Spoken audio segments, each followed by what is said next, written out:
Ya, teman-teman semua, balik lagi di Kopian News, masih membahas kasus Subang. Hari ini sidang sudah selesai mungkin ya teman-teman semua.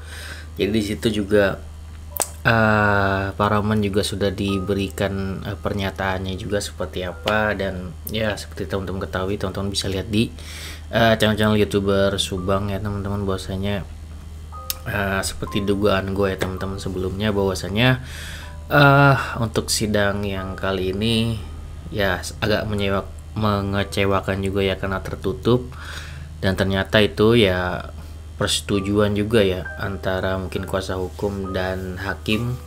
Namun di situ mungkin gue nggak tahu ya, lebih ke kuasa hukum, mungkin lebih ke Pak Roman sebenarnya ya, walaupun Pak Roman tidak mengakuinya. Namun kan pada saat hakim itu memutuskan untuk tidak boleh live, di situ kan dijelaskan oleh hakim, langsung diutarakan bahwasanya dari kuasa hukum meminta agar tidak live. Berarti kan di situ sudah sangat jelas dari hakim itu sendiri yang menyatakan bahwasanya yang tidak menyarankan tidak boleh live itu adalah kuasa hukum atau pengacara gitu kan.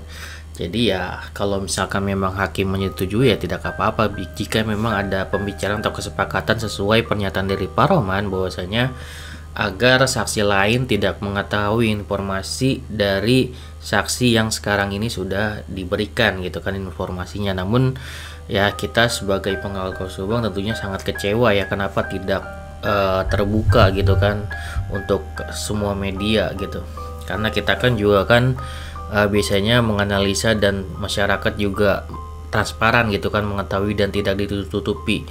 Jadi kan timbulnya apa? Timbulnya takutnya kecurigaan, ada permainan lah, ada seperti apalah, kenapa kita tidak boleh mengetahui secara gamblang kan gitu.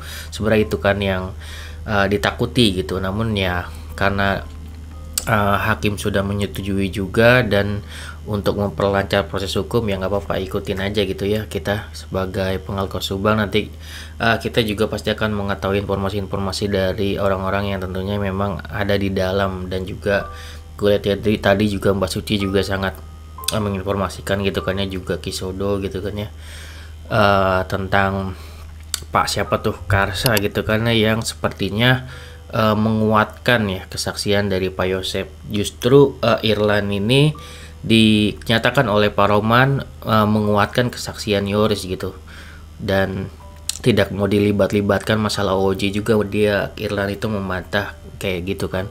Jadi sepertinya di sini Pak Roman sangat pede ya teman-teman, dan rasanya dia menguat gitu akan pernyataan dari penyidik itu sendiri yang saling bertabrakan gitu. Jadi itulah yang gue anggap di sini apa yang gue udah bilang, bahwasannya dari sidang kali ini sepertinya akan tumpul. Itu yang ini yang gue maksud gitu kan.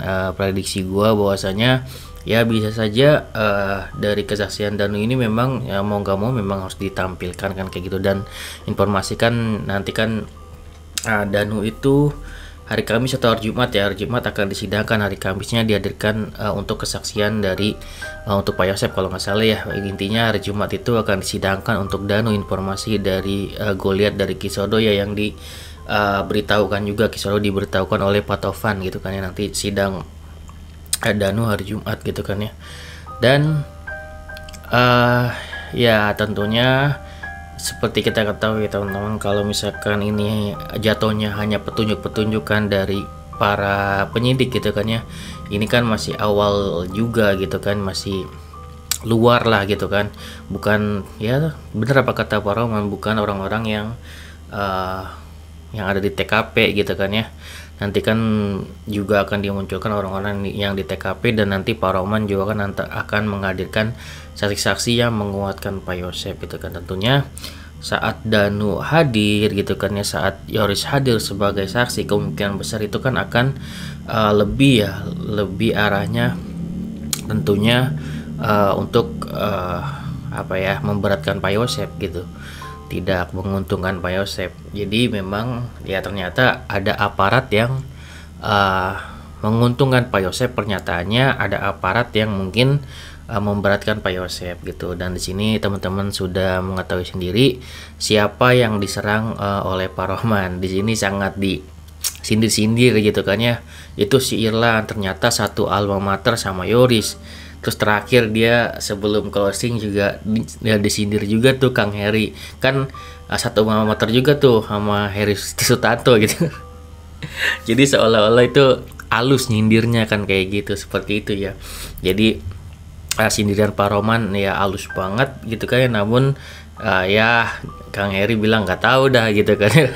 Ya kan Kang Heri juga dari dulu juga sudah mengakui bahwasanya memang satu alma mater gitu kan dengan Irlan tersebut. Dan ya seru juga sih di sini harus terkuak gitu kan tentang si Irlan ini gitu kan, yang dinyatakan sama Pak Roman sangat menutup-nutupi Yoris seolah kayak gitu kan. Dan di sini menjadi senjata ya buat Pak Roman nanti, karena ada video-videonya juga gitu kan ya, yang mungkin yang Pak Karsa itu menyatakan bahwa tidak ada ceceran darah gitu kan.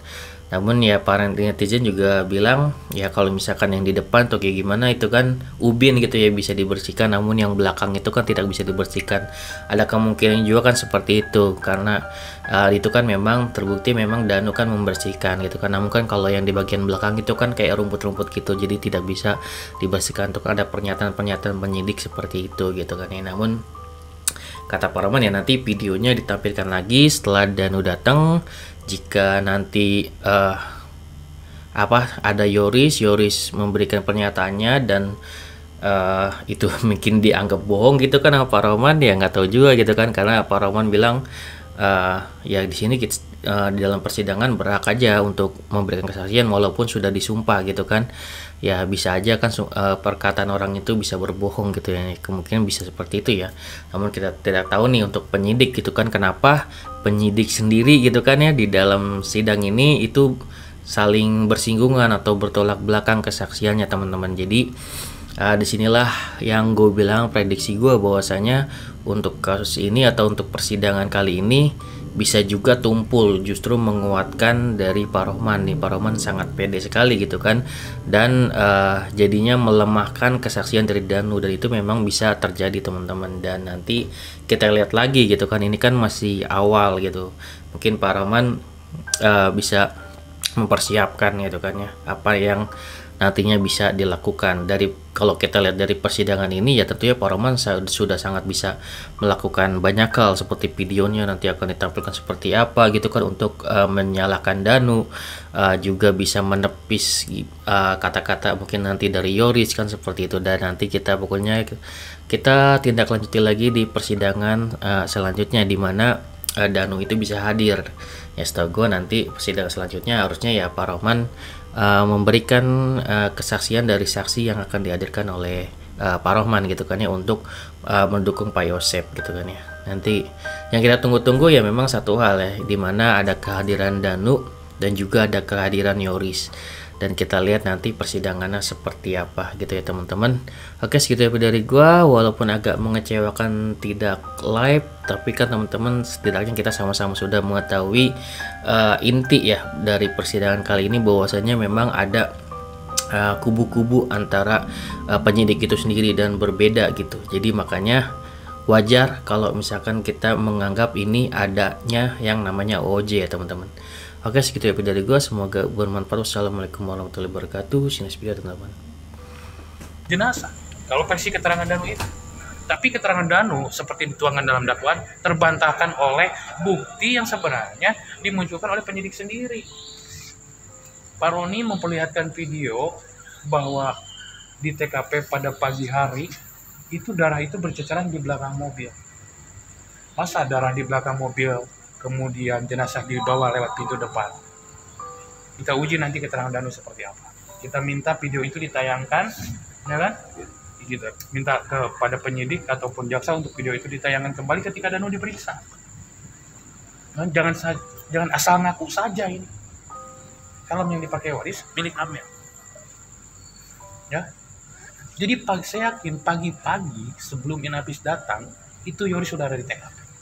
Bukankah itu yang dienduskan kepada anjing pelacak dengan Betul. helm kuning itu? Ya, bukan helm kuning, helm yang warna hitam titik-titik atau ada ornamen hitam, garis-garis putih. Itu adalah helm Amel yang dipakai oleh Yoris. Helm baru kayaknya.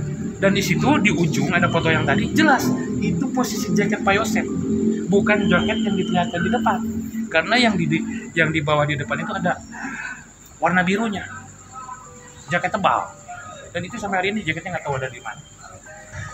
Pada saat pemeriksaan saya juga ada di Polres, saya mendampingi Pak Yosep dan Ramdan itu ada beserta Yoris dan didampingi Kades Indra. Ya. Waktu itu Danu, Yoris itu belum didampingi pengacara, tes.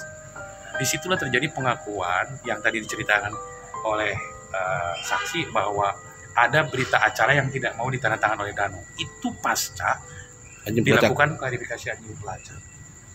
Gitu.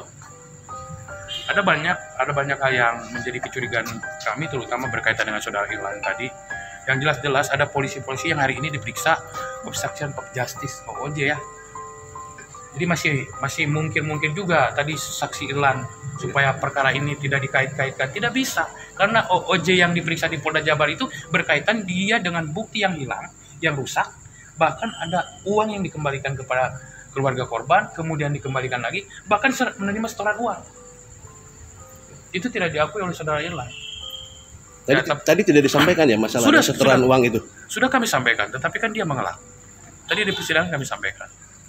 Intinya berkaitan perkara OJ, pertama saksi Irlan tidak mau itu dikait-kaitkan dengan perkara ini. Padahal jelas dia diperiksa ini karena kaitan penyidikan perkara ini, ya kan? Jadi ada banyak kejanggalan yang saya yakin ini tentunya akan menjadi hal positif untuk pembuktian perkara Pak Yosep.